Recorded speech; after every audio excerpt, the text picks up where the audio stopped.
Kalau puasa Ramadan ni niatnya adalah sebagai ibadah kepada Allah Subhanahu Wa Taala. Jadi dia tak sama dengan intermittent fasting ya.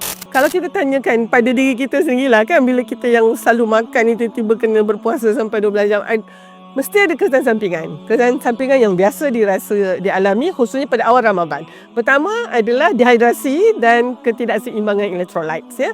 Macam sodium ya dengan potasium. Yang ni menyebabkan kita rasa letih ya, kita rasa dahaga, dehidrasi ya, ada kalanya sampai pening kepala ya, sampai rasa macam nak pitam gitu. Ada juga masalah dalam konteks kelesuan kita ya, kelesuan, tak cukup tidur ya, kita pun lapar ya. Waktu makan kita berubah, jadi kadang kita ada pedih ulu hati ataupun kita rasa macam sebu, kembung perut, muntah-muntah, ada cerit-birit ataupun sembelit ya. Jangan lupa bersahur ya. Kita perlu banyak minum air waktu antara iftar dengan sahur tu ya. Kalau kita ambil kafein pun ya, kita ambil dengan kadar yang sederhana, dan tentu sekali kita makan makanan yang seimbang dan sentiasa ya cukup zat karbohidrat, protein dan juga serat.